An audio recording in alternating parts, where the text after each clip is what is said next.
Is that a countdown? You're live, Mike. Okay. Does Leslie come back in onto the webinar? No? No. Okay. So I'm told that the webinar is now all up and running, and welcome to all members for joining us today on what's been classified, I think after some famous books, it wasn't our introduction, as An Idiot's Guide to the Property Auctions. I believe that we've got about 50 registered members with a total number of about 71 joining us. So I guess one or two may join as time goes on. So first of all, thanks for joining us on this very interesting subject of the world of auctions in today's property market. First of all, I'm just going to give you a brief introduction as to what we're going to achieve today. And this starts off with ourselves as being active in the auction market for 35 to 40 years now. And personally, I've attended, I think, just approaching 300 auctions, as we hold 6 a year throughout that period. The auction market has been changing dramatically, and the idea today is to give you some real good feedback of what's going on, why is it so appealing to a number of firms of agents and surveyors, and is there a golden opportunity now for CPN to either set up some auction opportunities for all our members, or even take it to the extent of having our own branded CPN national auction between us, if we all fancy getting on board.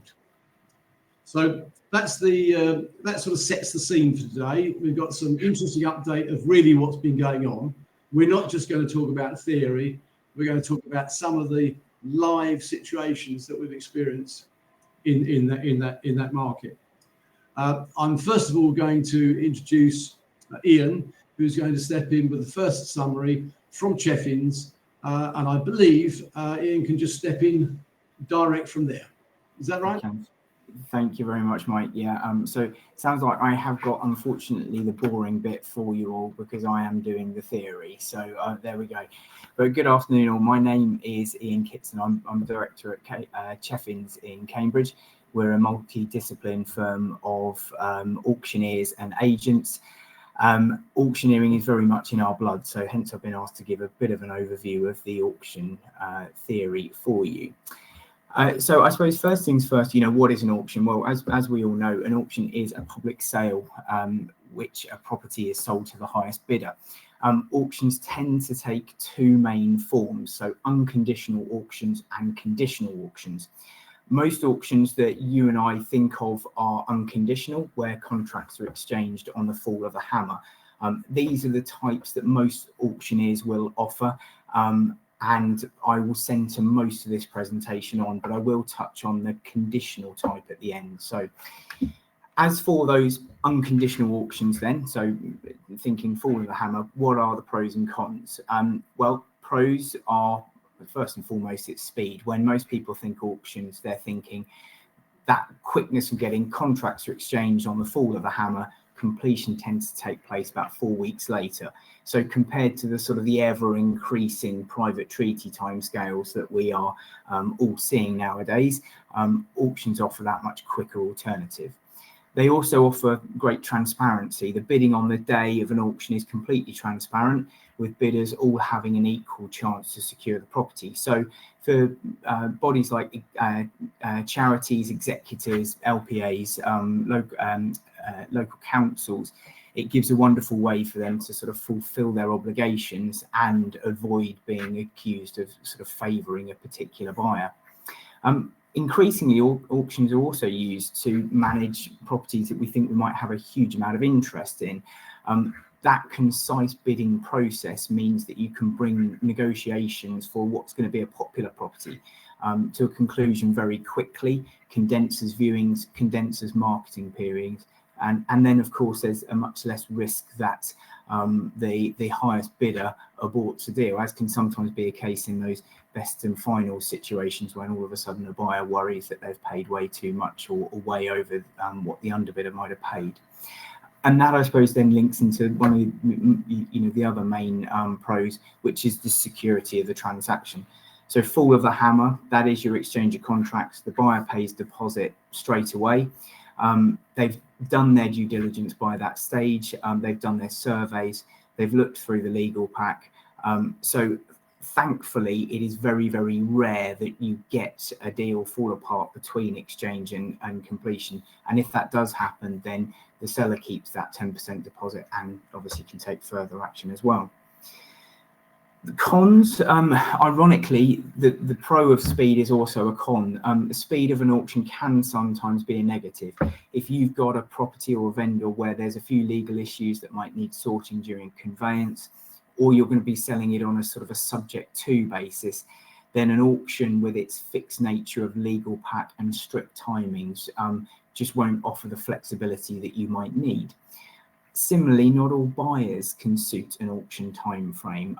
If you've got a buyer who's in a chain, who needs complex funding, or just isn't able to make decisions very quickly, then they might not be able to align with an auction purchase. Why does that matter? Well, of course, if you know that buyer is going to be the most likely to want your property, then you're not going to want to put that property to auction, because you're probably going to be excluding the buyer that you really want. So, that is one of the cons of it. So with regards to your auctions, and again, we're talking about the unconditional auction, so fall of the hammer exchange of contracts. Within that, you've got two main routes of unconditional property auction. So you've got in-room auctions and the online timed ones.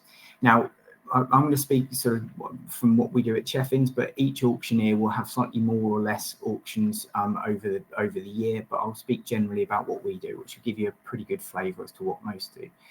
So we have quarterly in-room auctions, March, June, September and December. When I say in-room auction, this is the type of auction where bidders come to the room.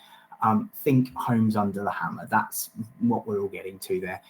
So bidders are in the room. They can also bid on the telephone and online in real time. You've also then got the online timed auctions, rather confusingly. So these, again, unconditional. So fall of the gavel is exchange of contracts, but they are completely and utterly hosted online. They can be started or finished at any time of the day. We could start one this afternoon or tomorrow, and we tend to use these auctions to sort of plug the gaps between our quarterly in-room auctions. The flexibility of the timings also means that if you get a larger vendor or say a local authority come to you and say, look, I've got 4 or 5 little lots that need selling, they need to sell on a specific date for our financial end of year or whatever it might well be, it gives us that flexibility to always have an auction available to them. So they're quite handy to have. So with these two types of unconditional auction, in-room and online timed, actually the process of the auction and the lead up to them is actually really similar. So each auction has a closing date, or rather a date that marketing starts. In the case of your in-room auctions, this is normally set on a calendar basis. So we will set that maybe 6-9 months in advance. We will say for our June auction, the closing date for entries is the beginning of May or whatever it might well be. So it gives sellers and buyers a calendar to work towards. Whereas online timed auctions, the consignment of the lots can happen as and when. Once a lot's been entered and the catalogue closed, each type of auction then sees the lot advertised for 4 weeks before the date of sale. During that time, properties are listed on Rightmove and Zoopla and the agent's or auctioneer's website in the normal way, mailed to the database of buyers, and can feature in the local or national papers as appropriate. Buyers use that 4-week period to view the lot, undertake their due diligence, including looking through the legal pack, which is provided by the seller's solicitor, normally 2 to 3 weeks before the auction, and they'll do their surveys during this time if they want as well. And then for both types of auction again, so whether we're talking online timed or in-room auction, on the day of auction, fall of the hammer, that is your exchange of contracts. Buyers pay the 10% deposit immediately, and completion typically is 4 weeks. It can be a little longer for specific lots, but generally is 4 weeks. Similarities are also from the bidder's perspective. So again, this is how we do it. Each auctioneer will slightly vary it, but from our point of view, whether you're bidding at an online auction, an online timed auction, or in-room auction, all bidders have to pre-register. That's done through our website, through our online registration process. Bidders upload their ID documents so we can undertake AML checks, which we have to do for all bidders. So in a busy sale, we might have 100 AML checks to do before the auction. And we also then ask bidders to place a debit card online onto which we put a hold for £7,500. Now, if that bidder is then successful, it means that we have got part payment of the deposit and therefore are able to get that exchange of contracts, which is absolutely vital, and they will top up the remaining 10% of the deposit of the purchase price within 24 hours.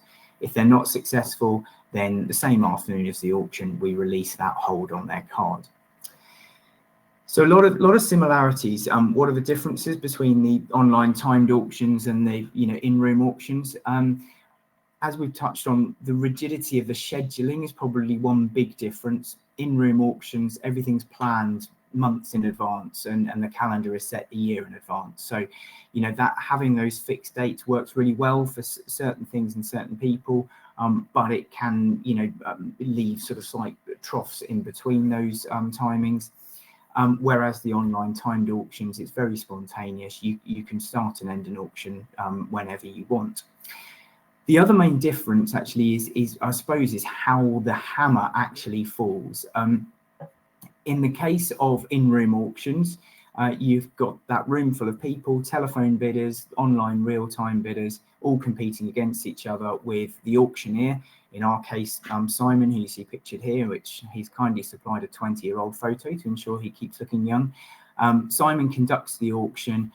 Again, think homes under the hammer. In-room auctions is that homes under the hammer feel. Having a room full of people like that just gives a wonderful atmosphere. It gives great interaction with sort of clients and buyers, and also at the same time offers the flexibility now with online bidding and telephone bidders for to involve all as well. By contrast, the online timed auctions completely hosted online with no sort of personal interaction at all. It's an automated bidding process. Think eBay is probably the good analogy there. So all done online, and buyers go on and put their bids online. The bidding window opens about 5 days before the auction ends, and during that time, bidders can go on and place their bids at any time up to the end day and time. One difference it has to eBay is it has what's called an anti-snipe function. Now, what that means is that if someone puts a bid or places a bid in the last minute of the auction timing, it then extends the deadline by another minute. And if then someone bids in that then last minute again, there's another minute added. What that does is it just makes sure that everyone is given an absolute maximum opportunity to keep bidding and place that last bid to make sure we get sort of maximum value for it.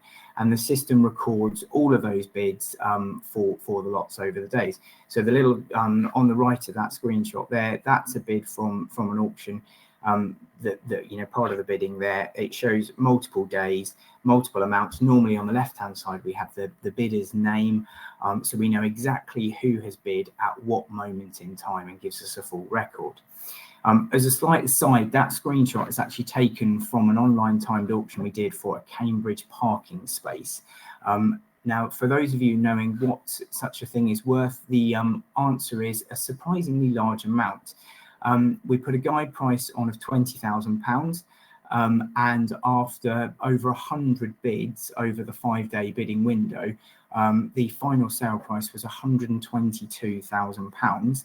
And interestingly, over 40,000 of that came in that anti-snipe overtime period. I think it was about 15 minutes extra that the bidding went on for after what was supposed to be the deadline. So it really showed the value of that function to get that extra amount. Needless to say, the client was very happy with that. And for those of you thinking 122,000 ludicrous for a parking space, it did have a bollard which had 2 keys, and hopefully that makes it suddenly seem like a bargain. But there we go.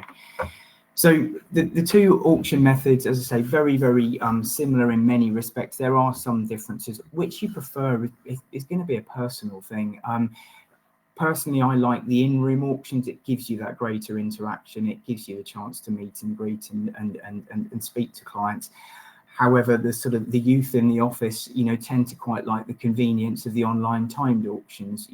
They're used to doing that, the convenience and doing everything on their phones, and understandable. So, I think both have their place, and we'll continue to see both moving forward.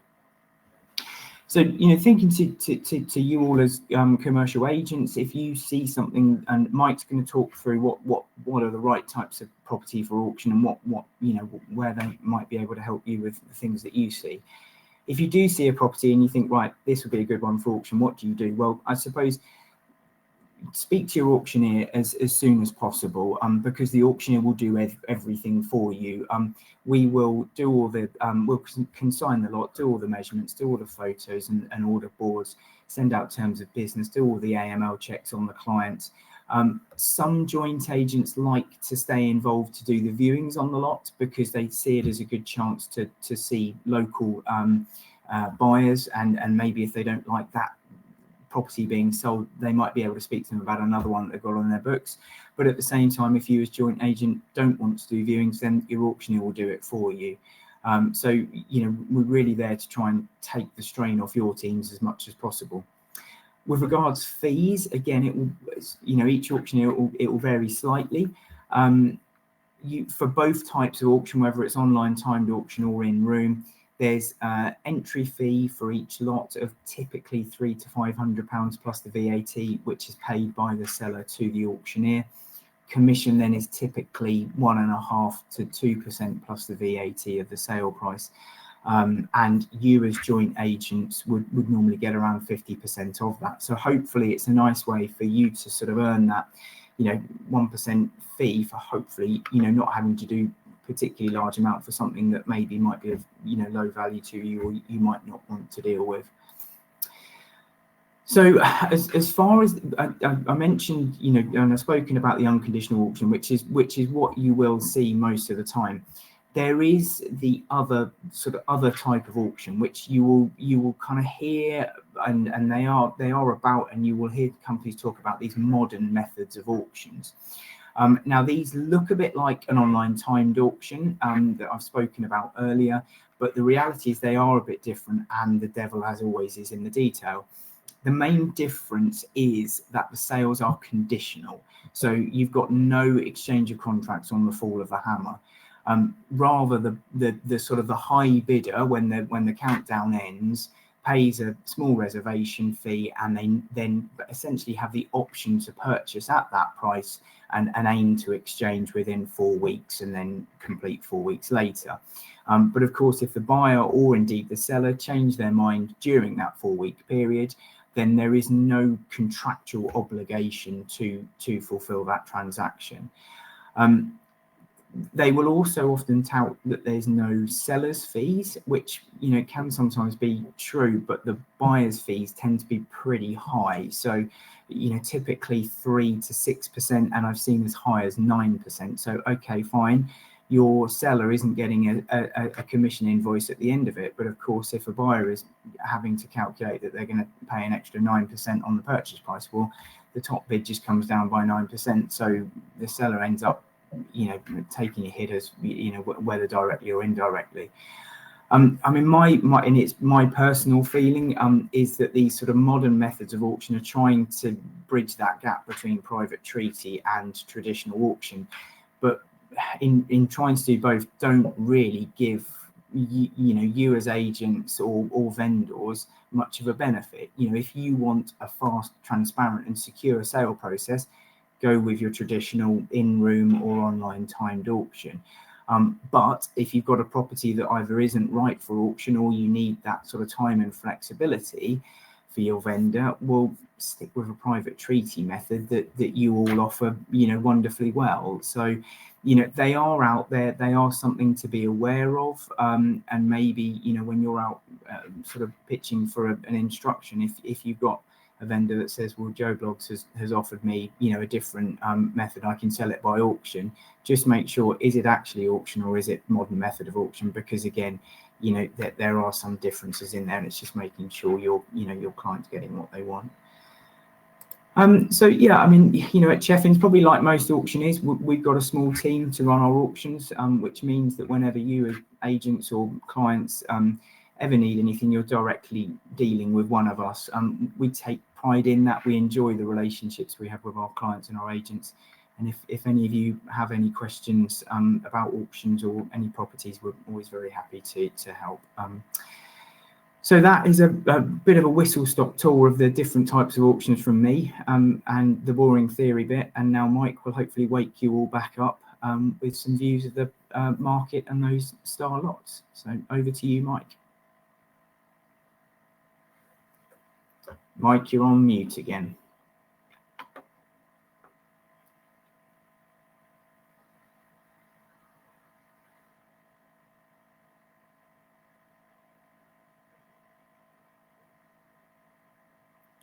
Still on mute, Mike. There you go. Can you hear me now, Ian? You're off. Thanks very much indeed, Ian, for a splendid précis there of particularly the theory side of auctions, and some really good points there. So hopefully our members and those visiting today can take on board some really good background. After I finished a 20-minute summary on our experiences and trying to give you a bit of feedback of 35 years in auctions in 20 minutes, I'll be followed by Zach Maiden, who has been very active in the marketplace as introducing lots to external auctioneers. So then we can get a real sort of hand-on feel of how he recognises a lot and takes it over to their chosen auctioneers for disposal. So starting from my own summary for today, and a little link over from where Ian has kindly finished off. Good feedback there on the live auction, the streamed, and what we call the live streamed auction, and the modern method. Without being disrespectful to a number of agents using the modern method, I personally think, and Ian said a lot of this is personal views, I personally think the modern method is more aimed at perhaps someone who's going to have one lot or maybe two lots a year, and maybe a smaller sort of business where it just suits them to try and get a touch into the auction market without perhaps doing it as thorough as certainly Cheffins, Dedman Gray, and many other auctioneers in the country are doing so right now. The live stream auction, unlike Cheffins, we're not back in the room yet, because we now reach out to a much bigger market than having our auction held in Essex. But the live stream, in our opinion, still does get the ability for buyers to be on the telephone. So we'll rack up a number of our property consultants taking live telephone calls. So we're taking bids on live stream, we're taking them on the telephones live, and when the goal goes down, of course, we've exchanged contracts. So let's focus, as Ian says, for your benefit today, more on either auctions in the room or online but live stream, so it's real stuff. Okay, why do people sell by auction? A whole number of reasons. I've highlighted the main ones, in my opinion, that are certainly probate sales, matrimonial situation disputes. We had a very interesting situation where two solicitors decided to split up. They were both going to carry on in business together, but they couldn't agree which partner bought the other partner out on their premises. Very good at giving external advice to clients, but didn't know what to do themselves. So they popped it in our auction. And by that, what they said is, if one of us outbids the other one on the spot, we feel that we've given it our best chance in the marketplace, and nobody can whinge afterwards as somebody was unfairly treated. They both bidded. a third party bidded the price up, and one of those partners in the end said, well, I really fancy it, and he outbid them all, and he secured the premises, so his then ex-partner had to move out and trade elsewhere. But what they both did is said it took a dispute away from, he said this, I want to do that, and we're all in the room, and best bid buys it. It was also quite nice to charge those lawyers an auction fee for selling their own property in which they were already occupying, but that's another story. Financial pressure, of course, people under financial pressure wanting to bring their sale or their disposal to a head. And that's where the speed of the auction really does work. Most of our instructions, if you think as Ian suggested, with the timescale of an instruction, the closing date and the auction itself, very often are from first point of contact to appraisal, term signed, catalogue out, auction held and exchange of contracts is between 7 and 8.5 weeks. And that's very often the case. So when you think of some of the private treaty sales that I'm sure many of us on this call today spent hours and days and weeks chasing particular lawyers to get a deal over the line. So speed, financial pressure, disputes, matrimonial, and particularly probate. Probate is good because that attracts so many properties that perhaps are a little bit run down or unmodernised, and therefore the dealers and the traders and the developers very much like to competitively have a go at bidding for one of those. So we've certainly seen in the last 3 to 4 years post-COVID a much wider range of buyers and sellers that like to do business via auction. One thing I would like to say at this point, it's not, and we often say it's not for the faint-hearted, because it does get the blood pressure up on the day, and it is a competitive bidding situation. But there are some costs that are unrecoverable. For example, there's always an entry fee to go into the auction. That will vary upon which auctioneer, but usually between £300, £400, £500, or maybe £700. If a lot isn't sold, of course, that vendor will not recover those costs. But that's just an entry fee for the catalogue and the promotion of the auction. But also, best advice to buyers is do carry out your due diligence. And that may form part of a survey, evaluation, a builder's contractor, somebody giving some information on the property they're looking at. But of course, the best thing to do, which we strongly advise, is buyers should consult their solicitor and check over the legal pack and make sure they're happy, because once they've bid on the day, they're actually going to be exchanging contracts. It's no good taking that lot number of the catalogue to the lawyer the next day and say, could you please cast your eyes over this? And by the way, I bought it yesterday. So there will be some costs unrecoverable. And if somebody is unsuccessful on several occasions, that's obviously then they've got to factor in. Going around looking at properties, having a survey, legal pack checked out without buying the lot can be an expensive pastime. Anyway, not for the faint-hearted, not for the faint-hearted. Now, for my first attempt to the next screen. Is that there for Leslie or for me? So, thanks very much. So good for the CPN member in terms of the auction process. Certainly adds strength when pitching for instructions, whether it's a commercial or residential or investment or vacant property, sometimes giving the client and the vendor the opportunity of, or the alternative chance of an auction sale does actually win the business. It would be a shame to see our members out on some valuations, appraisals, and losing out the instruction because the competitor or other people they've consulted have given the auction alternative for the client to choose. It also provides some income on business missed. I won't repeat some of the words I said at the recent conference in London, but there's often an opportunity where auction becomes worthwhile for the firm surveyors or agents to offer a lot through auction on something you may not necessarily have been part of your mainstream business. So I'd like to think there's a good chance it could increase perhaps the conversion rate on some of your appraisals and valuations, but it could also add a few extra transactions a year on properties that you may not otherwise take onto the market.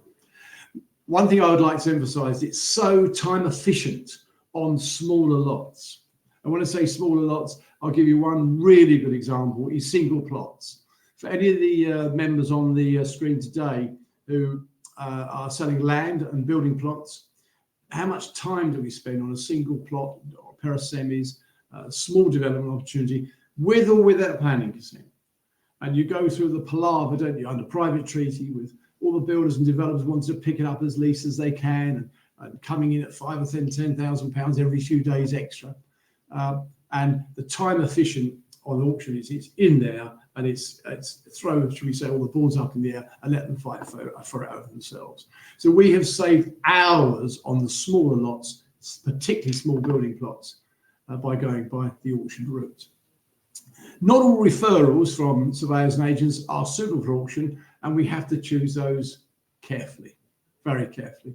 And that might be a mix of the client situation, the type of property, and whether we think it's right for the auction type buyer that generally has already got funds and cash ready to go. Next screen, please.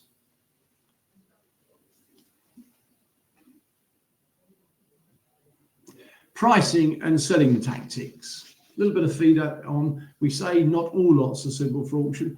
Well, which ones are and how do we go about them? The vendor, our clients, need to listen to the auctioneer. I'm sure you're all saying to yourselves, I wish more clients would listen to us more often. But as for the main point there, is there's no good the vendor trying to decide to go to auction and then wanting to keep the price up there at a marketing price. They've got to listen to the auctioneer in terms of strong recommendations as to how we best go about getting that property sold for them. A lower guide price often brings greater results. Sounds funny sometimes to the first time they've heard it, but the best results on many lots is where the guide price has been very, very competitive. Now, there's an unwritten rule that guide price can be around or up to 10% less than the reserve price. So one's got to be strong and confident to set a price that they're still willing to sell at, but not overdo it. There is no point at all, for example, a lot that's been on the market at 500,000 unsold, to think, oh, we can pop that in the auction and we'll market it around £500,000. It's got to be out there at a competitive price in accordance with the auctioneer's recommendations. But when you get a brave and experienced, and should we say clever seller, sometimes they're offered at such a favourable rate. What it does sometimes do is increase the number of inquiries and people willing to pitch in, register for the auction, and therefore it takes place that the sale price can be that bit higher. So that's about being brave again. What sort of lots? Suitable for shops, unmodernised properties, both residential and commercial, refurbed houses, very strong for auction lots, industrial units, land, greenbelt, garages, single plots, as we talked about. I would like to also emphasise, so there's a few takeaway points today. I'm sure there's times when you've all been offered some greenbelt land and it's a relatively small price, it's semi-rural, and there's not a greater call for it, apart from some of those of you do specialise in semi-rural locations. But greenbelt is absolutely perfect because the value, perhaps there's a range of what it's worth, and you only need somebody locally who's got a different need or requirement for that. For example, one of the neighbours, people in the street nearby, or just even locally wants to buy that piece of land that they've always known that's sort of sitting there. Probably not suitable for planning. Forget overages, we can bring them in. But greenbelt land, I've got some wonderful experiences. We sold some incredibly high prices. The best one 3 years ago, I can think, guided about £80,000 to £90,000. We ended up selling up for £200,000 because there were three neighbours or three vendors in the street that all fancied that last remaining greenbelt plot that probably for long term didn't have any planning issues or opportunities, but they all wanted it and they all wanted to outdo each other. So our seller on that occasion very happily sold for a premium of more than 100% of the sale price. And I can genuinely say on those sort of lots, probably if we were instructed private treaty, we'd have been on at around 100,000 because that's what it's worth. And you may have thought a little bit more, but we wouldn't have doubled the price. So there's some of the key instructions there.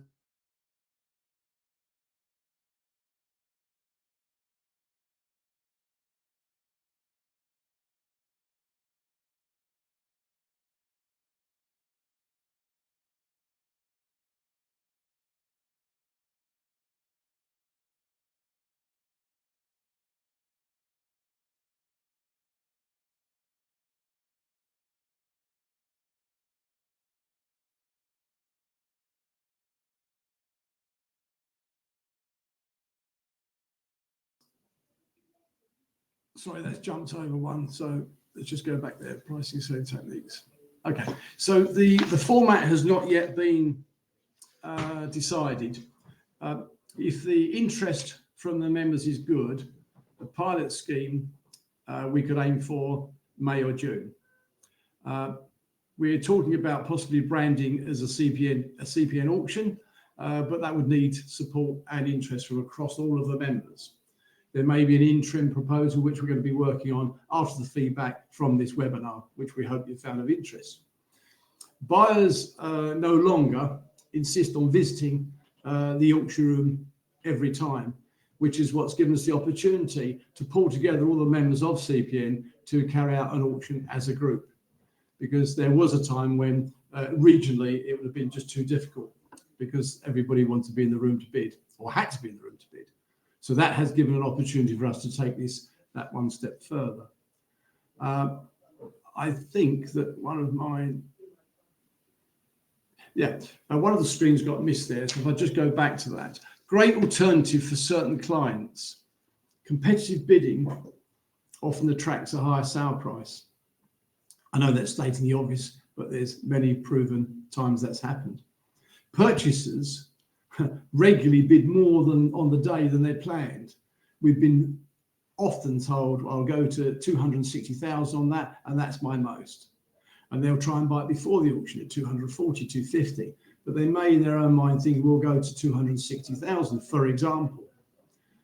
I can count so many times when the buyer who said, I'm not paying any more than 250 to 60, that's my lot. They get caught up in the momentum, and then they'll perhaps go to 275, and often getting 10, 20, 30,000, sometimes 5% of a premium for the seller because it's in the moment. I'm sure there's a few members on the screen today that have done exactly that at a social charity event and have paid much too much for their favourite football team's football shirt. But that's the way it works.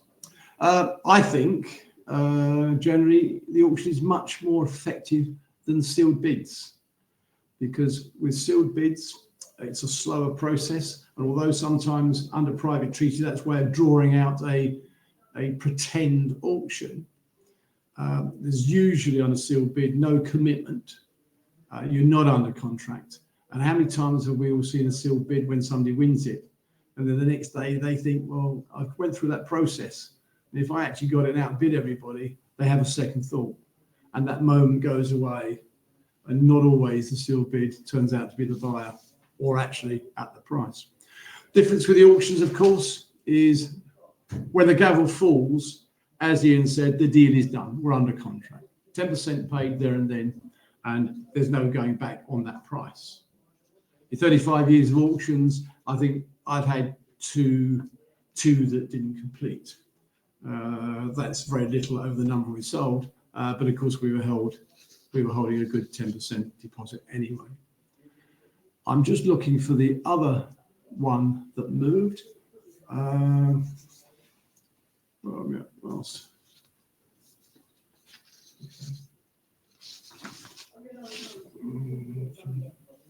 think there's one more there because I know my time is running there.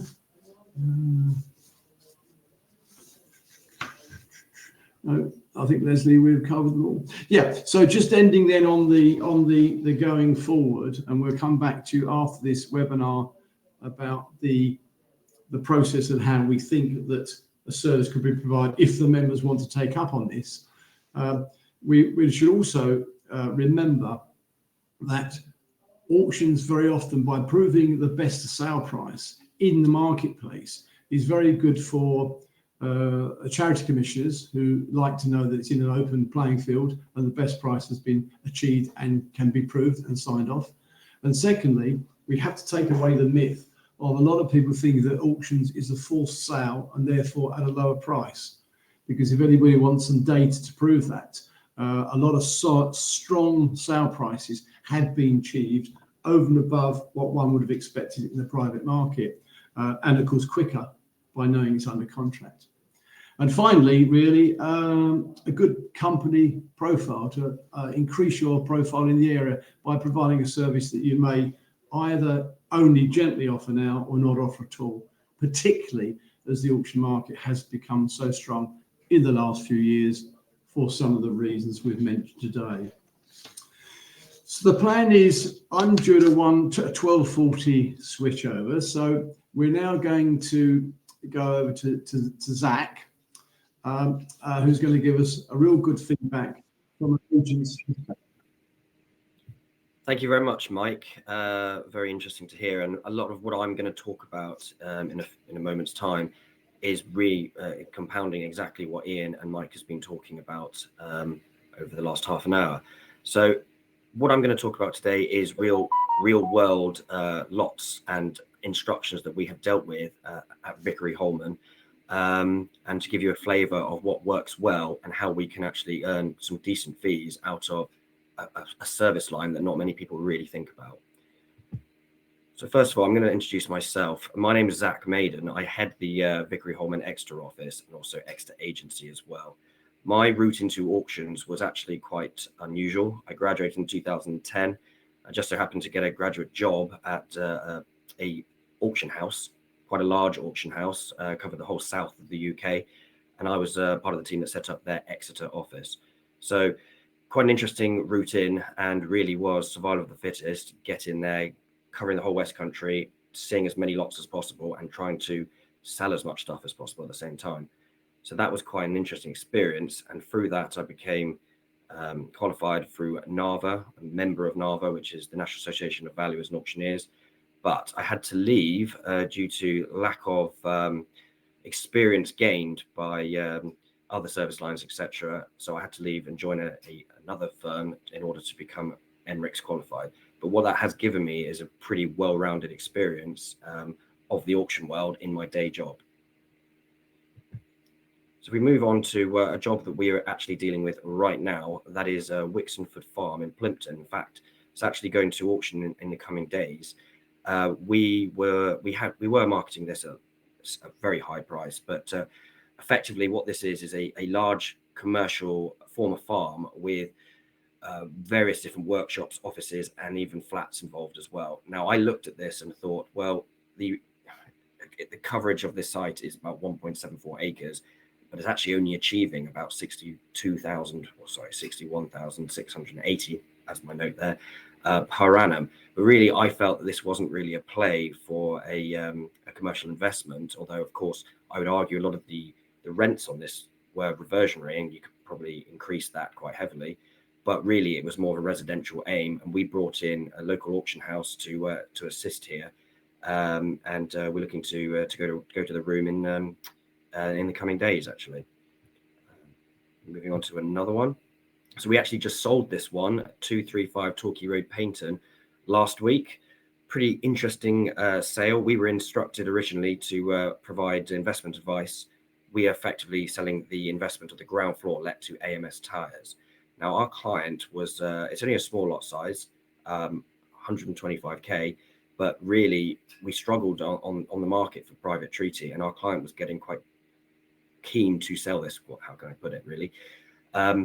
So we instructed a local auction house, and we put it to the market. The cracking thing about this one is, yes, it might only be a small lot size, but as Mike was saying, these are quite heavy and quite intensive to manage. So we put it into the auction house. It's sold, but also at that lower lot size, buyers aren't relying on finance, so they can actually get this moved quickly. And what also happened here was, through the auction house, it was marketed on a national level, and we got buyers from Birmingham, Manchester, London looking at this just because it seemed relatively cheap comparison to various other assets they were looking at. So that actually sold reasonably well in the current market, considering it was an investment. Moving on, we were instructed by the Christadelphian Church. This is a client of ours at Vickery Holman. We do a lot of their professional work as well, and we had a call from them to do you sell freeholds? And obviously we looked at it and thought, this is going to be a tricky one. My view straight away was, actually this is going to suit a local buyer who's probably going to convert it to residential or something like that. So we put it on the market. We recommended we put it on the market via auction because, of course, as this is a charity as well, there's an element of transparency in here. And also, when the client was asking us to do a Charity Act valuation, well, what best way, if you're going to dispose of it anyway, put it to the open market via an auction, and you you achieve the best price. It was amazing how much interest we received on this. Guide price was competitive at 95,000, but the bidding just kept coming in. And as Ian's screenshot earlier, the number of people who were bidding on this was quite phenomenal, and we ended up achieving 138,000. Now, did I believe it was going to achieve that level? Probably not. But I think in this case, as it was a local buyer, it was the best way forward, auctions, and this client was absolutely delighted with that result. Further to that, we are consistently doing further work with this client, and obviously we're giving them professional advice and the appropriate advice to sell this at auction. Moving on to another lot. Now, this was I'll give you an example of how CPN members can really just add value to or add fees to what their targets are at the end of the year. We simply had a phone call from someone saying, do you sell land? And previous work, and this was agricultural land, and obviously we are commercial agents, previous firms that I've worked for would have said, we don't sell land, and moved on. We picked up the phone. We said, what we can do, what is it? It was a high net worth individual, very high net worth individual, I should say. And they simply wanted out. I think it was a marriage gone the other way, and they wanted to get rid of this site. So they instructed us to dispose of it. We straight away recommended a local auction house. We put it on the market, and within a couple of weeks, it was sold, gone. Made just under 32,000 off a guide price of 18k. All it was little woodland with no planning. So it was just agricultural land, and okay, it was only a small lot size, but all I had to do was a very quick set of details, joint auctioneer with the auctioneers, and by the end of a couple of weeks, we'd managed to achieve £2,000, which is okay, not a massive fee, but it's something for the sake of picking up the phone and saying we can do something. So that in this case, obviously, auction was the right way forward again. So this is just an example of how we can how auctions work so well with our marketplace at the moment. This is also another one that someone left a voice message on us on a Friday. We picked it up and said, well, what have you got? Basically, it's a house cottage with tea rooms bolted on the ground floor. Client wanted commercial advice, even though my view was this should be really with a residential estate agent. They wanted to sell it very quickly. Therefore, our recommendations were to actually put it to auction. Lot size about 600k. So, okay, relatively good size here. We put it on the market, and we had about 3 or 4 serious bidders for it. Auctioneer did all the viewings. It was miles away, I should add, on Exmoor. Pretty tough instruction for us to have typically managed this one. So we ended up putting it to auction, and we made a fee of £6,000. Very competitive bidding, and the client was delighted because previously they'd been trying to sell it via other agents and had no success. So this was a fantastic result for our clients as well. And I hate to say it, but minimum effort from our part, but it is the right advice to go to auction when someone is looking to sell pretty quickly and for the best price. So if we're talking about auction potential, what I'm looking for as an agent, I'm not just saying no to everything we get. Yes, we are commercial property specialists, but what we end up doing is we'll talk to a client when they call up and say, what is it? The amount of times I've talked to my colleagues and we say, ooh, is this an auction lot? And so many times it's so easy for us just to put it across, and we get good fees out of this. So what I'm looking for, as I know Mike's already touched on it, really is land, as we just discussed earlier. VP property, so vacant retail, is selling very well at the moment. Maybe owner occupiers looking to invest in their businesses moving forward, buying vacant stock. So that's going quite well. Obviously the investment market, but the investments that we have been selling, obviously everyone knows at the moment, finance is very tricky at the moment. So investments are taking a bit of a hit, but still on the lower lot size, investments are selling well. Residential, again, we're not residential specialists. So the residential elements of maybe shops with upper parts, or as you saw earlier, a tea rooms or a B&B or something like that. Sometimes those go very well, and I would certainly pick up the phone to an auctioneer and discuss whether he thinks it's suitable or not. And again, I'm not going to just turn it down because we don't particularly deal with it. The great news for us, of course, is the certainty of sale, the fact that it goes through with minimum effort, obviously with the right advice, but constant income stream of a service line that you wouldn't typically have been dealing with. So it's just a bit of froth at the end of our year for fees. It's an intense marketing campaign, but again, relatively straightforward in fee predictions as well, of where you're actually actually looking at where your fees are going to land in the coming year. So all I can stress really is from my perspective, we've performed incredibly well selling the right lots at auction, but actually achieving really good prices and ultimately fees at the end of the day, which is why I put that in exclamation marks at the bottom, because as CPN members, this is something where I certainly and strongly feel we can all add lots of value to, especially to our clients. So basically that was just a snapshot of what we've done. Obviously there's a hell of a lot more we can talk about as well, and also what we're advising clients on. But I'm going to introduce now, after you've heard what we've dealt with on the real world, some questions and answers. If anyone has any queries, please feel free to raise it to the panel here, Mike and Ian. We'd be delighted to answer any questions you may have. So if I can just bring Mike and Ian back into the room, we'll take some questions from everyone today. Thanks, first of all, Zach. Thank you very much indeed there for great insight. And I do know from some of the excellent CPN social events that it's been close to your heart for many years, and you've been there from day one. So it's nice to hear somebody on the other end who's spots on opportunity. So yeah, really good to hear that. I haven't seen any questions come through on the texting, so I don't know if anybody wants to raise a question to the panel. We're available for 10 minutes. We're under strict instructions to finish at 1 p.m, which I'm sure you'll all be delighted to hear. But we'd like to hear from somebody if you're out there. I believe our administrator, Leslie, can patch you in if you want to speak up. Is that right? Yeah. We haven't seen, I've seen a message there. This is now where we sort of go live impromptu. So I've seen a message come. There's no questions have come through so far. So while we're waiting for those, we're on schedule. Please don't click off until we're finished. And if not, we'll have a dummy auction, and we'll get a nice little hamper going for somebody. So we don't mind running an auction if we have to instead of questions. What would be the fee? Well, the first question, shall I just read this out in case not everyone can see it? So thank you for that from Nick.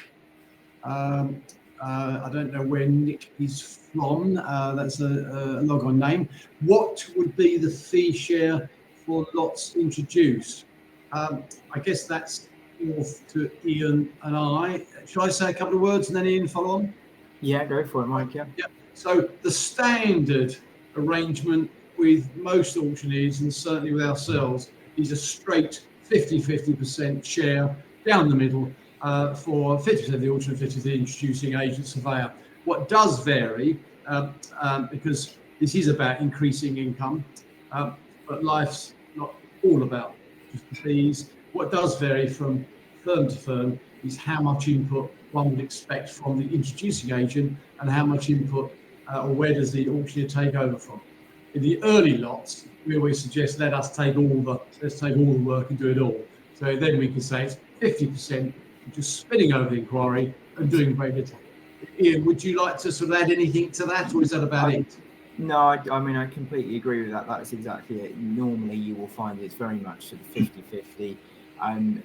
There are some occasions where if the joint agent doesn't want anything at all, or maybe wants a bit more involvement, wants to do viewings, wants to be a bit more involved, then sometimes that can then vary the fee, and the joint agent might get sort of 60-65% if the sort of the input is greater, but the majority that we deal with are 50-50 as well. Yep. Okay. I agree with that. Is that okay? That's what you've received from the other side? And absolutely, we share everything 50-50 with the auctioneers or the chosen auctioneer that we use. We do the viewings, and also we share that as well. But a lot of that is because actually these clients they've relied us on in the first place as the specialist. They've instructed us, maybe even private treaty. They still want that involvement, because if you've just gone and recommended a third party, well, they might argue, why don't we just go direct? Yeah, which is fine. Yeah. But and I think also, Zach, it's kind of the feedback we get as well is that sometimes with the joint agents, they quite like having that bit of involvement to do some of the viewings, because they can meet buyers for maybe potential other properties that they then got on the market. The buyer might not end up wanting to bid on that auction lot, but the auctioneer can then say, oh, well, I've actually got something that's very similar. Why don't we talk about that? So that they quite like a little bit of involvement from that point of view. Yes, absolutely agree. And interesting that you're matching there as a provider of lots there, Zach, but you are a model introducing agent, and therefore you probably do a lot more of the work than some would. Nick has very kindly summarised that, of course, he's from Brown and Lee. Sorry, I didn't recognise that earlier, but thank you for the clarification. While there's any other questions that might pop up, with 5 minutes to go, is one of the questions we have sometimes from potential sellers at auction is if it's a residential buy-to-let, or maybe premises where there's a small industrial tenant and they're not very keen to keep showing people around. Well, obviously we have the opportunity of minimising the amount of disruption to the tenant. But you may or may not be surprised to find out that many sales take place, and the buyers, bear in mind I said it's not for faint-hearted, some of the buyers will just buy without even inspecting or visiting. And I find that happens a little bit more on now with streamed auctions, where we're all covering a much bigger patch than perhaps we did originally. So it's very useful for someone who's offering a property or an asset where it's not easy to have access or have a continuous run of people having a look round. So drive-bys sometimes proving to be a sale. Any other questions popped up there at all? There's not many coming through, but we'll give it a couple of seconds to see. Mike, is it worth saying a quick word on what the auction market is like at the moment? And do we find that it varies, for example, compared to the private treaty market? I think sometimes, because you can get those slightly different buyers that take maybe a more pragmatic view or long-term view, that can work both for you and against you. Sometimes they, if they're feeling miserable, they'll be ultra miserable. But at the same time, they might sort of say, well, look, I know there's ups and downs. I'm hard-nosed. I've been in this a while, and actually, if the market's a little bit flaky, I don't mind, because I'm going to have this for the next 5 or 10 years, and they tend to be a bit more pragmatic. Well, very, very good point. And one thing I think with our group, when we all meet up at various events, is one thing I like about some of the members of CPN is that we like to talk about how things are now. We don't go on about how it was years ago or how we did well 15 years ago. We talk about the moment we're in. And I think if I respond to Ian's question about comparing it with the private treaty market right now, which has been toughening, hardening, seeing a swift switch in yields, what we find in the last 6 months is that whilst rates have nudged upwards, and some momentum and markets become a bit nervous and saying, oh, we'll leave this next year. One good thing with the auction buyers, if they take the catalogue and they do look and they register, the chances are they forget all the rest of it and they're in the market to buy. So, those, as you say, experienced buyers are still out there. Certainly sort of the chaff now, where if they're bothering to register the auction, they're not frightened about what's going in the marketplace with some of the new regulations and higher interest rates. So, and what's best for all of us guys right now is, while deals will be a little bit lower or slower, is focus on the buyers that are active and want to do something. And that's where they pop up. There is a question that's come up. So this is from Carl. And that's, if a property doesn't sell at auction, how long after the auction date can you still use the auction contract if a buyer comes forward? That's Carl Bradley, one of our very hard-working board members. Thank you, Carl. So again, if I give a view and Ian can back it up, ours is a straightforward month after the auction, and so therefore the contract is, the terms of engagement are live for 28 days afterwards, and we're actually quite successful selling a few after the auction. I have to think some of the national auctioneers are a little bit more cut and thrust, but when the auction's finished on, say, a Wednesday afternoon, by Thursday or Friday, they're on to the next, they're thinking of the next one. Whereas we do, the regional auctioneers, close to their patch, spend a little more time on the day after, the week after, where quite a good few deals can be done. You won't be surprised to hear that number of buyers that want to come in and try and pick up on an unsold lot, thinking they're going to do themselves a better deal. Anything to add to that, Ian, at all? No, I'm similar. We tend to be around a month. Any longer, I think I've done one a little bit longer than that in the past. And I suppose your defining feature then is if the buyer starts to worry that, searches are, getting old in the tooth. So if the buyer or their solicitor said, well, no, actually, the pack's 2 or 3 months old by that stage, we might want to refresh. That might be your absolute long stop. But in theory, there's no reason why a month, even 6 weeks after you can't still use that auction contract if everyone agrees to it. We've done that quite recently, actually, with one that didn't sell, but actually did sell on the same auction conditions, just about 3 or 4 weeks after. So it still sold well. One thing to add to that as well, from Zach and Carl, is that don't forget, it might be sold a week after the auction, but our deal is always on the same terms. So we present them with the legal pack and the contract. So it may be agreed 1 week after the auction itself, but we will be looking to take deposits on the contract, get on the day the offer comes in. So we don't get drawn into faffing around for a post-auction sale that then takes another 2 weeks to get under contract. So we still want to talk turkey and get the deal done. If there aren't any more questions, my clock here is about to strike 1, I think. So just before I sum up with a couple of quick sentences, am I right in thinking, guys, that we've had the attention of whoever's still on the line for a full hour and we should let them go? Is there anything that anybody, Ian or Zach, wants to add before I sum up? Not particularly. I'm fine, Mike, you go.